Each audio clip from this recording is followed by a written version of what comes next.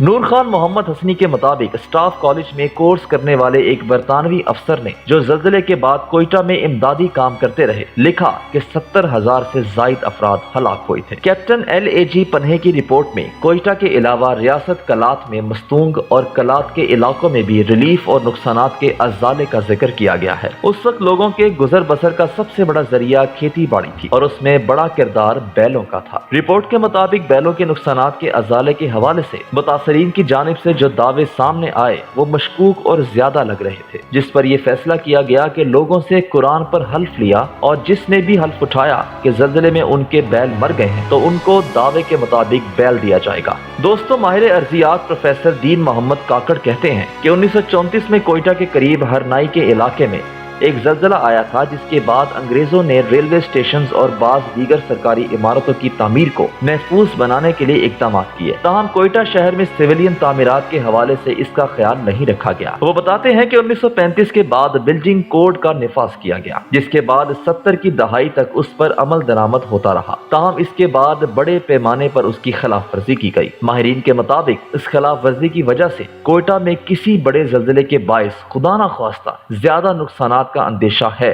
بلکہ پروفیسر دین محمد کے بقول اب تو کوئٹہ کا اللہ ہی حافظ ہے۔ دوستو، اس زلزلے میں بہت سارے نابغہ روزگار لوگ بھی مارے گئے، جن میں نواب یوسف عزیز خان مگسی بھی شامل تھے۔ وہ نہ صرف ایک صحافی تھے بلکہ کالونیل نظام کے خلاف جدوجہد کرنے والے رہنماؤں میں شامل تھے۔ ان میں بہت سارے ہلاک ہونے والوں کی یادگاریں بھی تعمیر کی گئیں، جن میں سے بعض اب بھی موجود ہیں۔ ہلاک ہونے والے مسیحیوں کی یاد میں ایک یادگار حالی روڈ پر اب بھی موجود ہے، جس پر ہلاک ہونے والے افراد کے نام کنندہ ہیں۔ اس زلزلے میں ریلوے کے 154 ملازمین اور ان کے 489 رشتہ دار ہلاک ہوئے، جبکہ 98 ملازمین اور 181 رشتہ دار زخمی ہوئے تھے۔ ریلوے کے جو ملازمین ہلاک ہوئے تھے ان کے نام کوئٹہ ریلوے اسٹیشن کے داخلی راستے پر کنندہ کیے گئے ہیں۔ ایڈیشنل پولیٹیکل ایجنٹ کی رپورٹ کے مطابق جو لوگ اس سانحے میں ہلاک ہوئے تھے ان کی لاشوں کے حوالے سے مذہبی رسومات مکمل طور پر ادا کی گئی تھی۔ رپورٹ میں کہا گیا کہ ہندو برادری سے تعلق رکھنے والے افراد کی لاشوں کو جلانے کے بعد ان کے رشتہ داروں یا دوستوں کے حوالے ان کی راکھ کو کیا گیا۔ رپورٹ کے مطابق ہندوؤں کی جو لاوارث لاشیں تھیں ان کی راکھ کو گنگا میں بہانے کے لیے سرکاری خرچ پر بھیجا گیا تھا۔ دوستو، یہ تھی محض 45 سیکنڈ میں کوئٹہ کے شہر کی مکمل تباہی کی داستان۔ امید ہے کہ آپ کو آج کی ویڈیو بےحد پسند آئی ہوگی۔ پسند آنے کی صورت میں لائک کیجیے اور دوستوں کے ساتھ شیئر ضرور کیجیے گا۔ اگلی ویڈیو کے ساتھ انشاءاللہ جلد حاضر ہوں گے، تب تک کے لیے اللہ حافظ۔